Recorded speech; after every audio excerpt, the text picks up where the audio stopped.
Hi hello வணக்கம் guys. நம்ம இப்போ எதை பற்றி பார்க்க போகிறோம் அப்படின்னு சொல்லிட்டு பார்த்தீங்கன்னா, ப்ரெக்னென்சி டைமில் ஃபஸ்ட்டு எப்போ வந்து நம்மளோட பேபி மூமெண்ட்ஸ் வந்து நம்மளுக்கு வந்து தெரிய ஆரம்பிக்கும். நிறைய பேருக்கு வந்து இந்த டவுட்ஸ் வந்து இருக்குது. எப்போ வந்து நம்மளுக்கு வந்து பேபி மூமெண்ட் வந்து தெரியும்.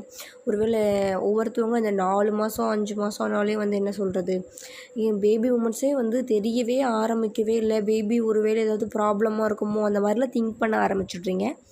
ஆக்சுவலி அப்படியெல்லாம் திங்க் பண்ணுறத ஃபஸ்ட் ஆஃப் ஆல் வந்து நிறுத்துங்க. அப்படியெல்லாம் ஒன்றுமே இல்லை. ஃபஸ்ட்டு பேபியோட மூமெண்ட் வந்து நம்மளுக்கு எப்போ தெரிய ஆரம்பிக்கும்னா, நல்லா வந்து ஓரளவுக்கு நல்லா ஒரு உங்களுக்கு தெரியுன்றதே ஒரு 6 மந்த்து 7 மந்த்தில் தான் ரொம்ப நல்லாவே தெரிய ஆரம்பிக்கும். 5 மந்த்தில் வந்து சும்மா லைட்டாக ஏதோ ஒன்று முன்ற மாதிரி நம்ம வயிற்றில் ஏதோ இருக்கிற மாதிரி ஃபீல் ஆகும்னு சொல்லுவாங்க பார்த்தீங்களா, அது வந்து 5 மந்த்தில் தான். 5 மந்த்துக்கு மேலே தான் வந்து உங்களுக்கு நல்லா தெரிய ஆரம்பிக்கும். 6 மந்த்தில் வந்து கொஞ்சம் ஓரளவுக்கு தெரியும். 7 மந்த்தில் உங்களுக்கு ரொம்ப நல்லாவே தெரியும். அந்த எட்டி உதைக்கிறது, அந்த ஷேப்லாம் வந்து தெரிகிற மாதிரி வந்து உங்களுக்கு வந்து ஃபீல் ஆகும், நல்லாவே தெரியும். எட்டி உதைக்கும் போது உங்களோட ஹஸ்பண்டோட கை இல்லை தங்கச்சிங்க அக்காங்க அவங்களோட கையெல்லாம் வச்சு பார்க்குவோன்னு சொல்லிட்டு ஃபீல் ஆகும் பார்த்தீங்களா, அதெல்லாம் 7 மந்த்தில். எட்டி உதைக்கிறது கொஞ்சம் நேரம் நல்லாவே வந்து தெரியும். எட்டி உதைக்கும். அதை கை வந்து வச்சு நம்ம பார்த்தோன்னா அது வந்து நம்மளுக்கு நல்லாவே தெரியும். அதெல்லாம் 7 மந்த்தில் நல்லாவே நம்ம வந்து ஃபீல் பண்ணலாம். 5 மந்த்லலாம் லைட்டாக மூன்ற மாதிரி தான் இருக்கும். அது இல்லாமல் ஒருத்தவங்களுக்கு வயிறே தெரியாது. ஃபஸ்ட்டு உங்களோட ப்ரெக்னன்சி அப்படின்னா கண்டிப்பாக வந்து உங்களுக்கு வந்து வயிறு தெரியாது. ஏன்னா வந்து நம்ம வந்து ஃபஸ்ட்டு அப்போ தான் வந்து நார்மலாக பெல்லி ஃபேட் வந்து நார்மலாக இதுவாக தான் இருக்கும் நம்மளோடது வந்து.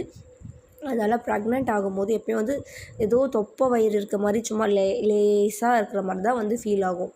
ஸோ ஒரு 7-8 மந்த்தில் தான் வந்து வயிறே ஒரு அளவுக்கு கொஞ்சம் வந்து தெரியும். என்ன சொல்கிறது, ஓரளவுக்கு நல்லா வந்து கொஞ்சம் தெரிய ஆரம்பிக்கும். ஒவ்வொருத்தவங்களுக்கு அந்தளவுக்கு கூட ஃபஸ்ட்டு ப்ரெக்னென்சியில் தெரியாது.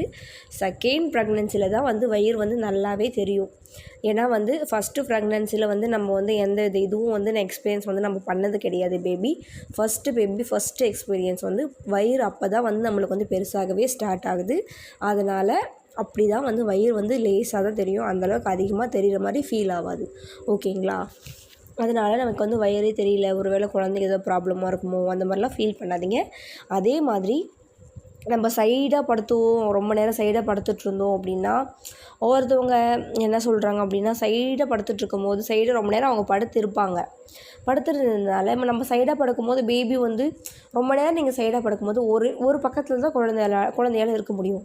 ஒரே பக்கம் தான் இருக்க முடியும். நீங்கள் சைடாக படுத்துட்ருக்கும்போது நீங்கள் சைடாக படுக்கும்போது அந்த குழந்தையோட மூமெண்ட்டும் வந்து சைடில் தானே போயிட்டு இருக்கும். இந்த பக்கம் எப்படி நீங்கள் திரும்பும்போது தான் அதோட மூமெண்ட்டும் வந்து சேஞ்ச் ஆகும் ஃபஸ்ட்லேயெல்லாம். அதுக்கப்புறம் தான் வந்து நார்மலாகவே இதுவாக முடியும். நீங்கள் வந்து நார்மலாக வந்து படுக்கும்போதே ஒரு கிளச்சி சைடாக தான் வந்து படுக்கணும். ஒரு 5 மந்த்லேருந்து நீங்கள் சைடாக தான் நிறைய வந்து படுக்கணும். நேராக வந்து படுக்கக்கூடாது.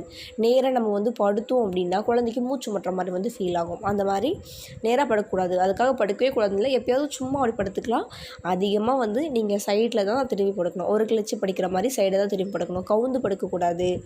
இந்த பக்கம் அந்த பக்கம் சைடில் திரும்பி படுத்துக்கலாம். நேராக வந்து ரொம்ப நேரம் படுக்காதீங்க. படுத்தா வந்து குழந்தைக்கு மூச்சு முட்டுற மாதிரி ஃபீல் ஆகும். அது குழந்தைக்கு நல்லதில்லை. நேராக படுக்காதீங்க, சைடாக திரும்பி படுத்துக்கோங்க. ரொம்ப நேரம் சைடாக படுக்கும்போது குழந்தையும் சைடாக தான் இருக்கும்.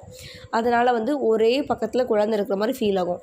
அது ஒரு பிரச்சனைன்னு சொல்லிட்டு நினச்சிக்கிட்டு இந்த குழந்தை வந்து மூண்டிக்கிட்டு இருக்கிற மாதிரி ஒரே பக்கமாக ரொம்ப நேரமே இருக்கே, என்ன இப்படி இருக்குது அப்படின்னு சொல்லிட்டு அடிக்கடி ஸ்கேனுக்கு போகாதீங்க. சரிங்களா? இந்த மாதிரி அடிக்கடி வந்து ஸ்கேன் பண்ணுறதும் உடம்புக்கு வந்து நல்லது கிடையாது. மந்த்லி ஒன்ஸ் ஸ்கேன் பண்ணால் போதும். ஓகேங்களா? மந்த்லி ஒன்ஸ், அதுவும் ஹாஸ்பிட்டலில் நார்மலாக வந்து மந்த்லி ஒன்ஸ் கூட கிடையாது, 2 மந்த்ஸ் ஒன்ஸ் தான் வந்து பேபியை ஸ்கேன் பண்ண சொல்லுவாங்க. ஓகேங்களா? இந்த மாதிரி வந்து கரெக்டாக வந்து பார்த்து கரெக்டாக ஃபுட்ஸ் எல்லாம் வந்து எடுத்துக்கிட்டு பேபிஸ்க்கான ஃபுட்ஸ் அதெல்லாம் வந்து கரெக்டாக ஃபாலோ பண்ணிங்கனாவே உங்களோட குழந்தை நல்ல ஆரோக்கியமாக இருக்கும். டாக்டர்ஸ் வந்து அதுக்காக கன்சல்ட் பண்ணிட்டு கரெக்டாக வந்து சொல்லியிருப்பாங்க. அதை வந்து கரெக்டாக நீங்கள் ஃபாலோ பண்ணாலே போதும். உங்களோட பேபிக்கு எந்த ப்ராப்ளமும் வராது. மற்றபடி நார்மல் தான் உங்களோட அந்த ஆக்டிவிட்டீஸ், அந்த நார்மலாக பேபியோட ஆக்டிவிட்டீஸ்லாம் நார்மலி. அப்நார்மல் ஒரு வேளை நீங்கள் என்ன சொல்கிறது 6 மந்த்துக்கு மேலே 7 மந்த் 5 மந்த்தில் கூட ஒவ்வொருத்தவங்களுக்கு தெரியாமல் இருக்க கூட சான்சஸ் இருக்குது. 6 மந்த் ஆகிட்ட கூட பேபியோட மூமெண்ட் வந்து உங்களுக்கு தெரியவே இல்லை அந்த மாதிரி ஏதாவதுனா அப்போ வந்து நீங்கள் ஸ்கேன் பண்ணி பார்த்து என்ன சொல்கிறது அப்போ டாக்டர்ஸ்கிட்ட நீங்கள் கன்சல்ட் பண்ணுறது நல்லது தான். ஏன்னா நீங்கள் வந்து எப்பயுமே நீங்கள் ஸ்கேன் பண்ணிவிட்டு எப்போவுமே டாக்டர்கிட்ட நம்ம போயிட்டு வந்துட்டு இருக்கும் போது நம்மளோட உடல் வந்து கரெக்டாக இருக்குது, நம்ம பேபியோட லெவல் வந்து எல்லாமே கரெக்டாக இருக்குது, சுகர் லெவல், வாட்டர் லெவல், நிறைய தண்ணி கொடுக்கணும், வாட்டர் லெவல் கரெக்டாக இருக்குது, அது எல்லாமே செக் பண்ணுவாங்க. இருக்காங்க, எல்லாமே கரெக்டாக இருக்கான்னு சொல்லிட்டு எல்லாமே செக் பண்ணிகிட்டே தான் இருப்பாங்க. மந்த்லி ஒன்ஸ் வந்து மந்த்லி செக் பண்ணிகிட்டே தான் இருப்பாங்க. இதெல்லாம் ஒரு பெரிய விஷயமே கிடையாது. டாக்டர்ஸ் வந்து உங்களோட பேபியையும் உங்களையும் பார்த்துக்கிட்டே தான் இருப்பாங்க. நீங்களே உங்களை மைண்டு வந்து நீங்களே ஒன்று செட் பண்ணிக்கிட்டு நீங்களே வந்து ஏதோ ப்ராப்ளமாக இருக்குன்னு சொல்லி நினச்சிக்கிறத ஃபஸ்ட்டு ஸ்டாப் பண்ணுங்கள். இதுக்கப்புறம் வந்து டாக்டர் சொல்கிறத கேட்டு கரெக்டாக வந்து நடந்துக்குவாங்க. ஒவ்வொரு டாக்டர்ஸ் வந்து டென்ஷன் ஆகிடுறாங்க, இந்த மாதிரி இதெல்லாம் ஒரு விஷயம் சொல்லிட்டு இப்படி பண்ணிகிட்ருக்காங்களே அப்படின்னு சொல்லிட்டு. ஃபஸ்ட்டு நீங்கள் ப்ரெக்னென்ட் ஃபஸ்ட்டு ஃபீல் பண்ணுறதுனால தான் உங்களுக்கு அப்படி ஃபீல் ஆகும். போக போக நீங்களே வந்து பழகிப்பீங்க. ஓகே காய்ஸ், இதே மாதிரி நியூஸ்ஃபுல்லான வீடியோஸ்க்கு நம்மளோட சேனல் லைக் அண்ட் சப்ஸ்கிரைப் பண்ணி வச்சுக்கோங்க. என்னோட பேர் காயத்ரி.